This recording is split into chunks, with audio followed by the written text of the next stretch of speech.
So the title of the talk is related to containers.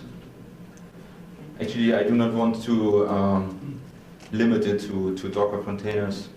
I just would like to open the view a bit for other containers as well. However, the examples are awesome.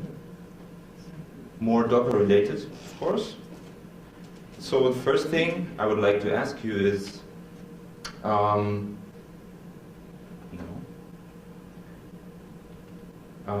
who is already working with containers? Who knows what a container is, first of all? There are only a few, and but you all work with containers, obviously? No? Yes? A few? Okay. I just, because it's a little bit hard for me to let's say, have a skill level of the audience, so if you have any question, please ask me immediately. It's not like a front to bottom presentation. Like, it's more like, I would like to have it as a workshop, but of course this is difficult here. So in order to explain what a container is, I just looked it up on Wikipedia, of course, the truth in the internet, and it says a container is a process isolation with the help of C groups, Linux kernel C groups and namespaces. That doesn't tell you much, actually. The only thing which makes it maybe a little bit more or easier to understand what a container is and what it differentiates from a virtual machine is that that's not an operating system. So it's missing the kernel, basically, because it's working inside the kernel of the host machine. Having said that, nevertheless, you can have different flavors of containers. So although you run in an environment of a Linux operating system, which has, let's say, is a distribution like Red Hat or something else, you can have inside your container different other flavors. So meaning you can run CentOS on base of an Ubuntu with the Ubuntu kernel. Actually, to demystify this container thing a bit, if you know Docker, then you are mostly familiar with the concept of having a Docker file where you just define your stuff you want to have into the container. But actually, this hiding the fact that a container is actually nothing more than a directory with a change root and a bunch of programs being installed into this change root. And if you want to create such a container target directory, so to say, then there is one of the easiest approaches is to use the Bootstrap tool, which is shipped with the Debian distribution, and just give it with a couple of command parameters. You can just create such a change root. It might take a while, let's say 10 minutes. It really depends on which packages you want to include into this change root thing. But in the end, you have nothing more than a directory, and if you cd into this and make an ls, then you see what you can see here. It's just looking like a root directory of your Linux server or desktop or whatever you have. The only difference, as I mentioned before, is that you miss the kernel, so the boot directory does not contain anything that looks like a kernel. So how do you make this directory then a container for the Docker case? You can simply tar this thing, keeping the permissions and the owners of the files, and import with Docker. And then in the end, so this really takes nothing time. You have your container image, and you can see this with Docker images, and you see this for this example. You have the Debian VZ image here. I just collected a bunch of base images which are all created with the different tooling of the different Linux distributions, and just made a little comparison on the size of those containers. So, as I said, more or less every Linux distribution can be packaged into such a container image. The difference between the things, of course, are the packages which you are installing. But there is a bunch of minimal images, or they claim to be the minimal image for a certain Linux distribution, and you can see here that they are size-wise kind of, there are some differences. So if you think of an CentOS 7 base image, a minimal one, and this will end up with around 200 megabytes of base image. And this goes down over Debian, which is most probably the most common base images used nowadays, going down to the Alpine Linux with 5 megabytes of size. Of course, the tooling which is inside the container is stripped down, so you really have lesser programs and stuff inside the container. However, for our goal of creating minimal containers, it's most important that you start with a very small base of an image. For this presentation, of course, you need to somehow make a topic. So to talk about this thing is not possible without having some example case. Usually, the talks I have seen so far, they are all dealing with a Ruby application or a Redis, because this is the common case. This is what you see everywhere. Actually, I'm not so a big fan of Ruby, and although it's okay, but and I don't have much experience with Redis. I just choose a Java example. I have to admit that I also do not like Java, but actually I know that that people are very, let's say, have a good base of knowledge with Java, and maybe it's easier to understand. So I just created an artificial case. Let's say we just want to have a small container which is creating a database connection to a MySQL database and just giving us a result back. Maybe drop the connection afterwards and try again, like in an endless loop. So this is the idea. Simplified, of course, I do not want to have any Jenkins or Maven or all this fancy stuff nowadays the Java community is using. As I'm not a big fan of Java anyway, I don't like Maven as well, so I just drop this for now and just going back to the basics. So Java is, and you will realize that it's amazingly complicated to create something simple with. So I gave it a try, and maybe you can give me some hints of what can improve on that. Basically, we based the whole thing on just Docker and the JDK or JVM. So this is the example program I tried to create with my best knowledge. So basically, it's just a main class which is instantiating itself. I use a small library called Nano HTTPD. I don't know whether somebody knows it or it's well known. Actually, I don't care. It was the smallest thing I could find on the internet. It opens an HTTP port, and you can just fire some lines of text in it, and this will be given back over the HTTP port you're opening. So I just looked for a library for MySQL. I found it also on the internet on the MySQL site, the MySQL connector jar. So we're using that to get the connection, putting a few credentials in, connecting, and sleeping 5 seconds, and dropping connection again and reconnecting. So this is the base idea. Does it make sense? Any Java profis around here? That makes no sense, I know, but is it completely wrong? No, it shouldn't. Okay. Let's assume it's okay. Okay, so how do you build this thing? Okay, if you do not have any Maven and CI and Jenkins and all this stuff, then you come around a concept which is called the build container concept. And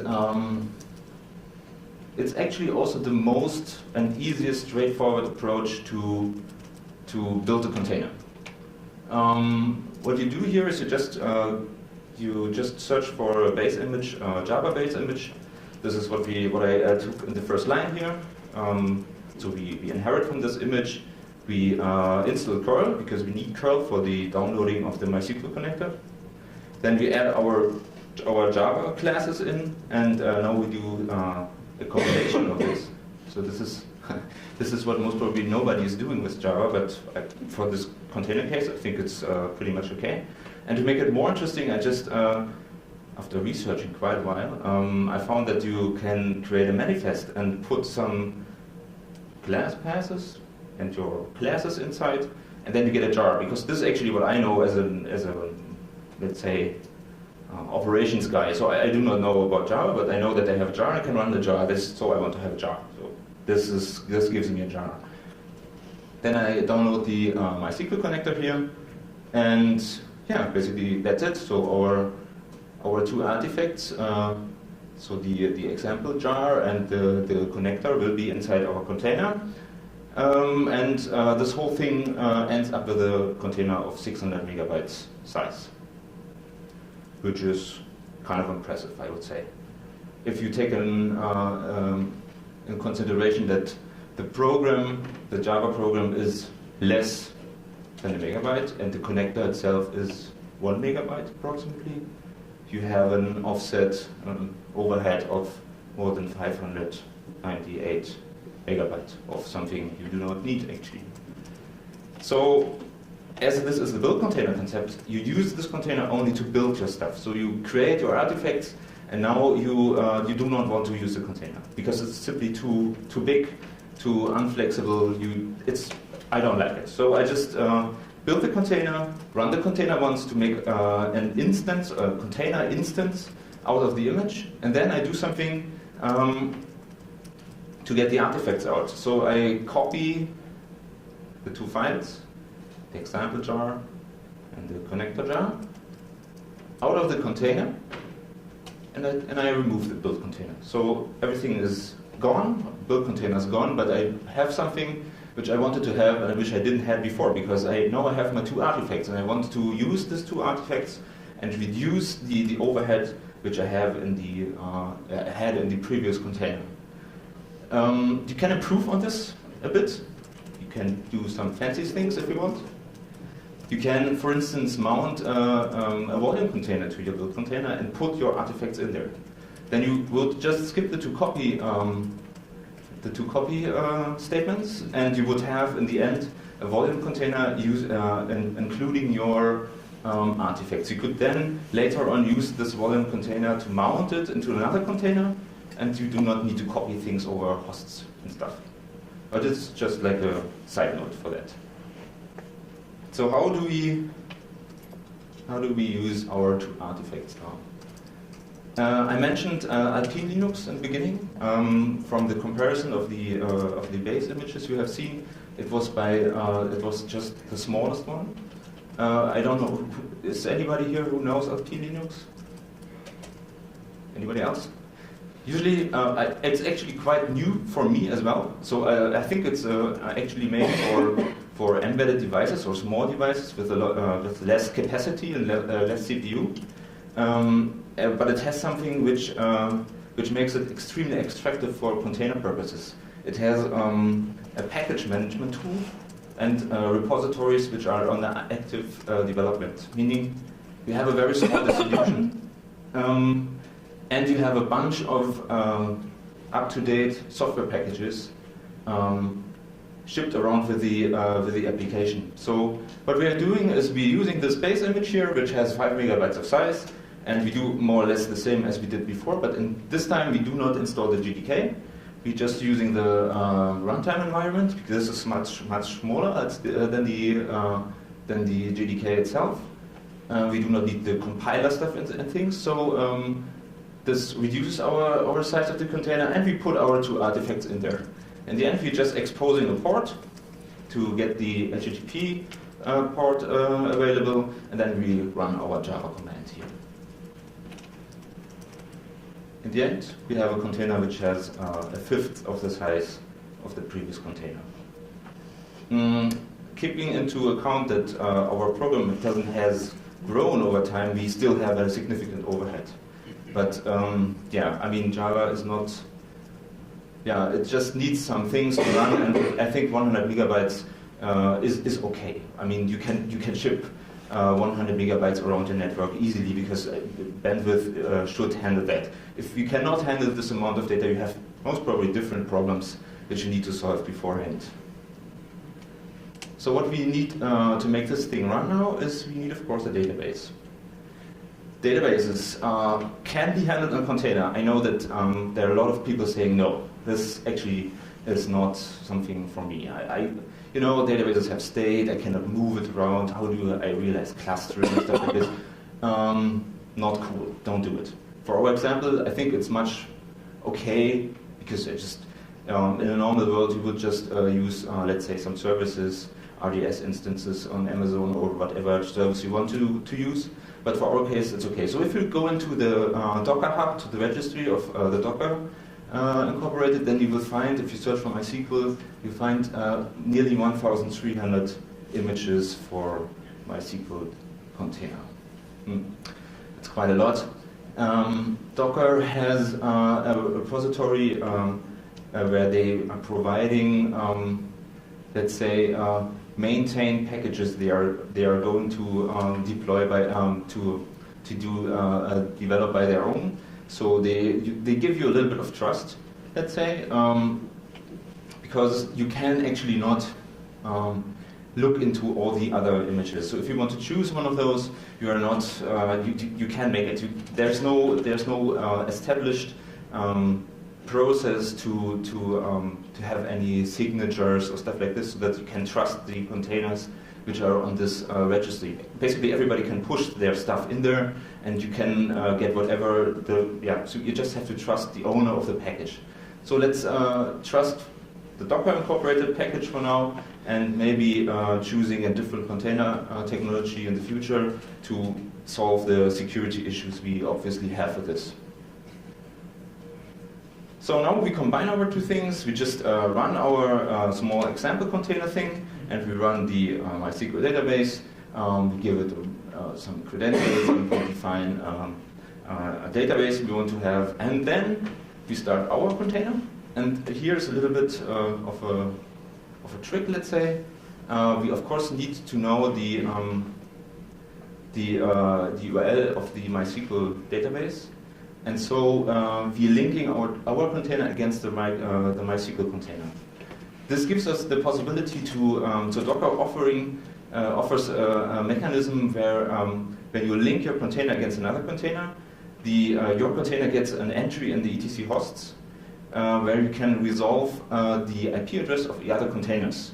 So basically with this link command here, I define that my DB container, this is this one, should be available inside our container under the name DB. So there's an entry in the etc hosts which says DB resolves to 172 something. So with this approach, we can easily reference our database here, and we can connect to it. So we just starting our container, and we see, okay, we can connect to the database. Hooray, our thing is working. Now, of course, now we have this done on our workstation, on our laptop. And the next question is, of course, how do you deploy such things to, let's say, multiple servers and or clusters or whatever your environment is looking like. And here I have another question. If you work with containers, in which dimensions you work with containers? Or how does or more commonly ask, how your infrastructure looks like? Do you have to deal with hundreds of machines, thousands, or even more, 10, like? I know that you working with hundreds of machines, yeah? We clarified that already, but how about the audience? How is your, what are you talking about in your environment? Hundreds? Who has more than 100 server to maintain? Who has less? Less than 10? For one application, so, okay, splits up a bit. Okay, I will be honest to you, this thing is only for smaller projects. Me working as a consultant, I experienced that the majority of our customers they are not Netflix, and they are not having the problem of Netflix, and they are not Google, so they have applications which sometimes need to scale, but the majority of the projects have mid-size to smaller size deployments. It's more that the amount of different units they have to care for is higher than the total number of machines they have to scale or something. So it's all about smaller problems. So if you take a look on the deployment problem, then you can actually distinguish the thing in two parts. The first part for container deployments, you have to take care about the host system. So this is basically the server where all your containers are running on.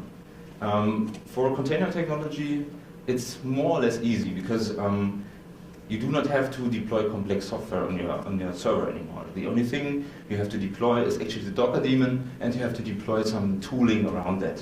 Maybe you have to deploy some certificates or some other things, but no bigger frameworks, no zillions of applications you have to enter or to deploy on the machines.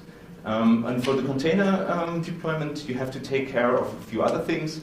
You want to start and stop your container, you want to update the container, and you want to configure your container, of course. And also interesting, you want to keep get the logs out of your container and out of your applications. So these are the two, let's say, main problems you need to solve with container deployments, and we will just walk through it a bit. For the host deployments, I use tooling like Puppet or Chef or Ansible to do something like this. It's quite okay. It depends, of course, on the use case and on about your taste, which one is the better tool for that. If you don't like those things, then you can go to image-based deployments, which makes a lot of sense for Amazon, for instance. The easiest approach you can think of, just bake an AMI and running it from there. Or what you also can do is use Cloud Init, which is also available on a lot of platforms, not only on AWS. So for the container, it's a bit different because, of course, you can also use Ansible and Chef here. It's not a problem. And for some cases, it makes definitely sense to do this. Some customers do not want any bigger tooling there, or just don't care, or it's the easiest approach, or it fits the best in their life cycle of the machines. But another interesting approach is the use of init scripts. Why init scripts? Basically, init scripts are the most common concept on Linux operating systems to take care of processes on the host, on a server. If you ask a system administrator, and I really want to call it a system administrator, not an operations engineer or something else, somebody who has been working the last 15 years in operations, he knows how to handle System 5 init files, or with the up-to-date distributions you get Upstart or Systemd. And this is something everybody who is into this operation business can handle. He has seen something like this, or she has seen something like this before, and that's why it's the most easiest approach to stick to that. So I just will give you a small example about the two tools, so the two init approaches, so to say. The first one is Systemd, and if you take a look at the unit file of our example case, then you can, even without any IT knowledge, relatively easy understand what's happening here. So besides the description, which is absolutely obvious, you can define dependencies between your units. This is the requires and after line here. So we just say, okay, whatever happens, we require the Docker unit to be started. And once the Docker unit is started, we want to start our unit. The same here for our database. And then we're going to define what we are going to do. So before we start our stuff, we just make some cleanup. So we just remove old Docker containers who are maybe laying there for some accident reasons or whatever, and then we are going to start our container. This starting line is a little bit different than the one from the previous example. I just added here an environment file instead of the direct environment parameters. This gives you basically the possibility to separate your configuration of the container from your unit script. So you have two places where you can put and update your stuff. One is the configuration, which is here laying an etc sysconfig, and the other one is the unit script. So if you want to change your configuration, you do not need to touch the unit script. You just change your configuration, which is laying there, restart the container, and the changes taken the configuration takes place. To stop the Docker container, you define the stop command, and then the unit is stopped. If you look at the upstart config script, then it looks more or less the same. Wording is a bit different, but the whole thing looks extremely the same like the other one. So that having said that, you will realize that it doesn't matter whether you are on an Ubuntu system or an old CentOS 6 system, or if you are on a new CentOS 7 or Red Hat Enterprise Linux 7 or the latest Ubuntu version. If you know these two syntaxes, you can handle the most and common Linux distributions with your Docker container. And it's very likely that also the 20% my colleague wanted to fire earlier this day will most probably can handle this stuff. With a bit of goodwill, of course. How about updating the container images? The same principle like the starting and stopping of the container can be used here. There is a little bit of a difference here. You're just defining a one-shot. So this means that if you start this unit, it does not keep the process in the foreground and waiting until it somehow dies, but it just fires the command once and then it's satisfied. So it does not throw any error if the process is dying. You can handle your container update in two different ways. First thing is the pull mechanism, fetching the image from a Docker registry. And the other one is a little bit equal to the import thing I showed you in the beginning. So why I'm making this difference here? If you have running Docker for a while, then you realize that whatever kind of registry you run is kind of slow. So the registry, Docker registry, is slow, full stop. You can have your private registry, which you will need at a certain point anyway, but even running this private registry next to your servers in your network will not satisfy you in speed. The registry is slow. There's nothing you can say about it. And the approach below here is a simplified version because you just fetch things from an HTTP server. So you can use the full bandwidth. You do not have any heavy computations in the background. But it's not, let's say, the usual case for Docker. Other container approaches like Rocket or Andspawn are using this approach, and actually only using this approach because the Docker registry is something specific for the Docker toolchain. Okay, so once you have updated your image, you are free to restart the unit whenever you want, and your update takes effect. So now I have to drink some water while you can enjoy this slide. So one of the important things is logging,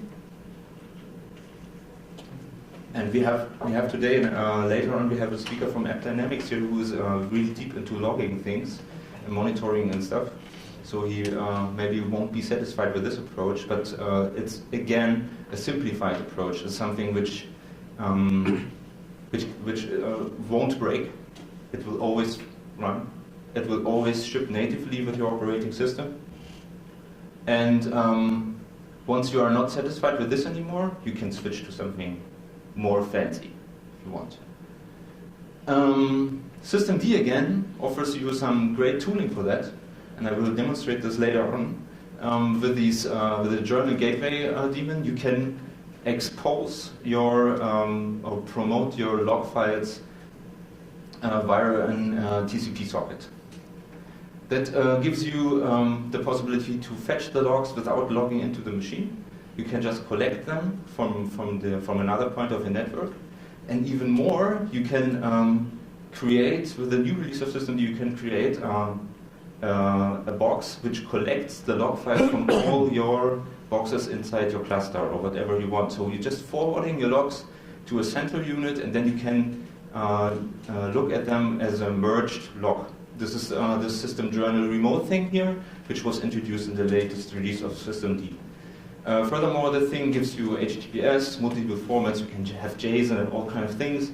You can make range queries. We can also use only a few units, so only our 2 units here, and the Docker service.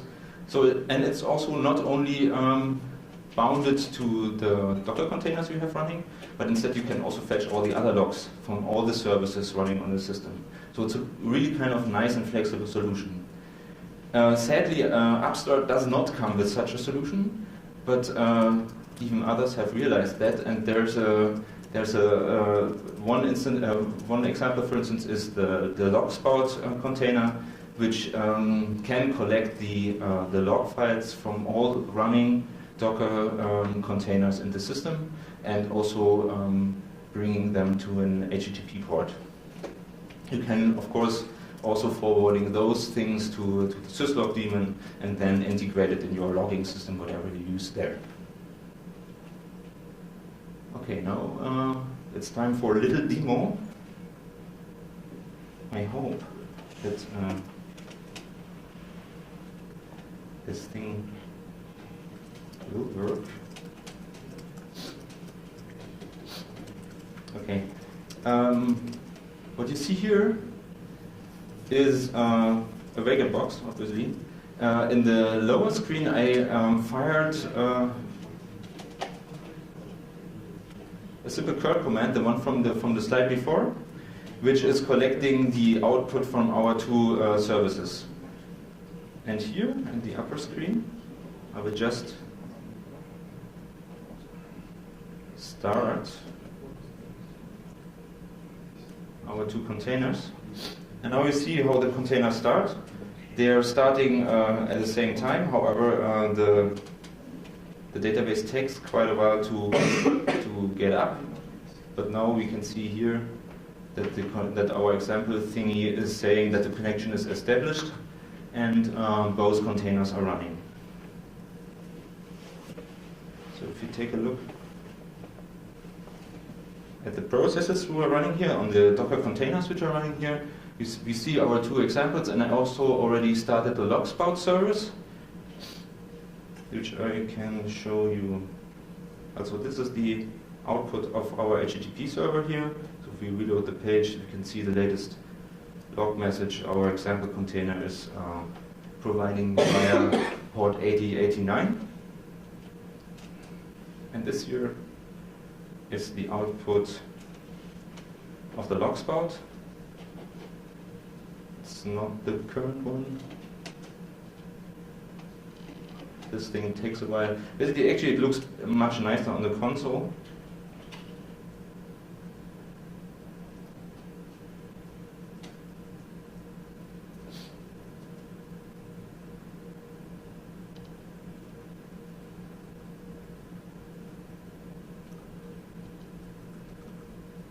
Sometimes. Anyway, yeah, there it is. Thank God. You would see that the 2 Docker containers now being displayed in different colors. To make this a bit more interesting, we just stop this thing here, and now I just would like to play a little bit of real use case here and kill one of the processes.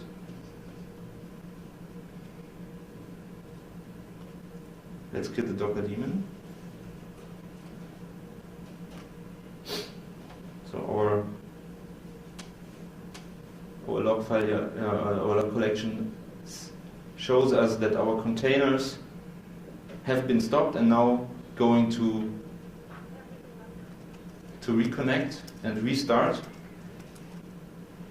And that means basically that the containers are restarting when the Docker daemon is dying. So this is not that I have stopped the Docker daemon now, I have killed it, let's say for some, I don't know what kind of error can happen that the Docker daemon is dying. But what I wanted to show you is that not only the daemon is restarting, but also the 2 units are restarting and reconnecting to each other. They can do the same for the database, for instance. So if you kill instead the database,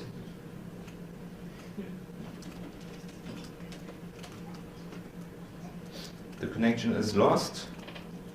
We have a little bit of luck. The unit is restarting.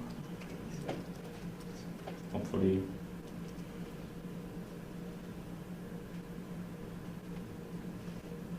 Yeah, there it is. And now containers running in sync again. Okay, so what is the purpose of this whole thing?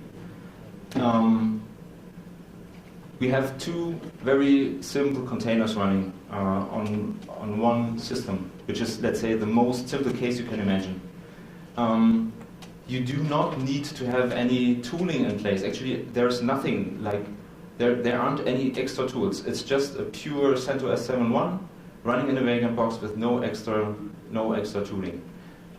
What you get is you get log file collection, you get monitoring, process monitoring, you get process restart, container restart up on any accident, and you do this with a small container, the smallest possible container for a Java application, with no extra tooling. If you scale it, I think you can scale it to a certain extent. I don't know, let's say 10 containers or 20 containers maybe, and but maybe then you should think about putting some tooling in place. But I think for the process monitoring, the approach is good enough. Logging is of course an issue, and you should just make some fancy things. But the rest, I think, is pretty simple and stable, because this thing will not break. Systemd will not break. Upstart will not break.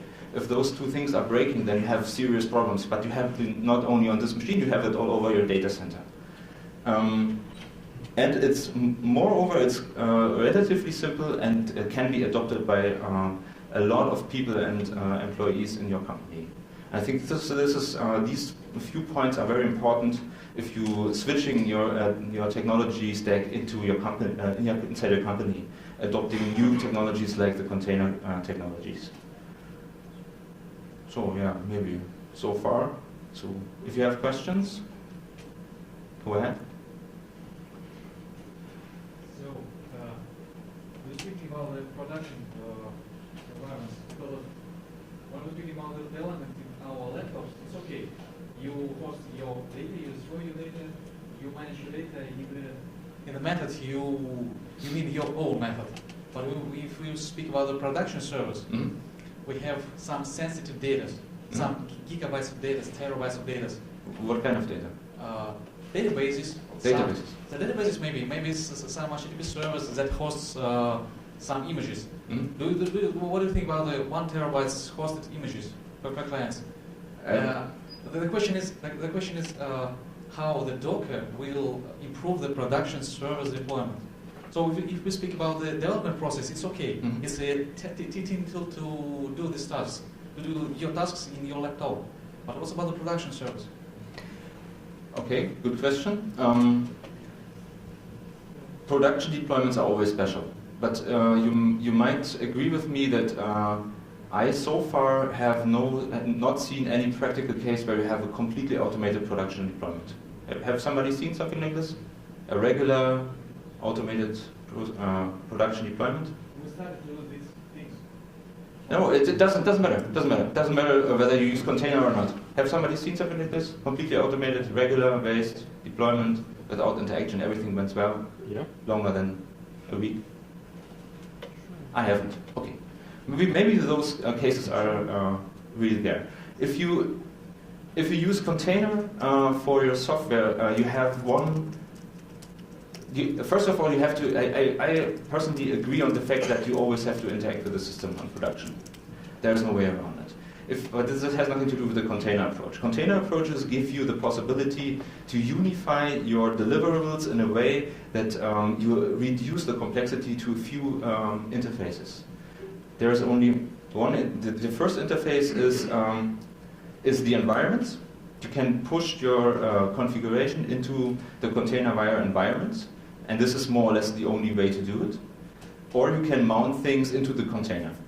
But mounting things into the container is only possible if you rather deploy the thing you want to mount to the same host, which makes it a bit inflexible, or even worse, you just deploy things from your host into the container. In both approaches, you lose, because you're always bound to one host. If this host dies, configuration is gone. So starting the container with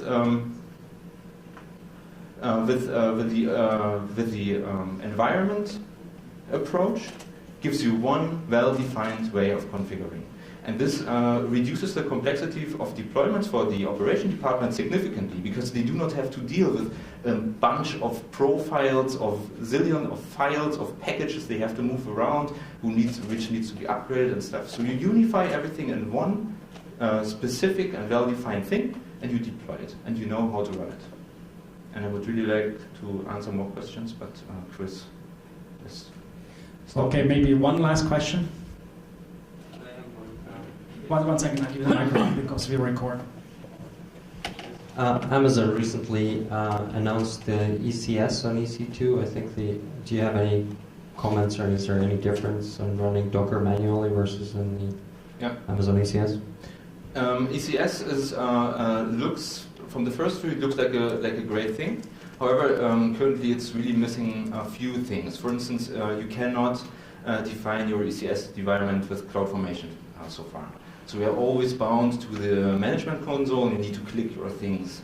And I mean, this is okay for a very small setup, but if especially, so I mean, AWS is about scaling. You don't need to put your web page on AWS. It doesn't make any sense. If you want to use, if you want to scale, then you can use AWS. Then it makes sense. So you need scaling. You have always larger systems, and having larger systems. They depending on an automated configuration.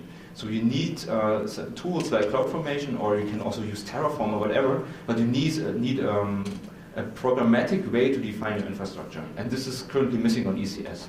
I think Amazon made a smart move with this. However, it took quite a long time. There are other solutions out there which already can the same thing. But now it was the turn on AWS to do something like this. However, I think once they have CloudFormation in place, and maybe integrating the whole shipping of container images and configuration on a, let's say, native operating system level, then I think it's a pretty good approach. Then I would use it. Currently, it's not really an option for us, at least. Okay, thank you very much.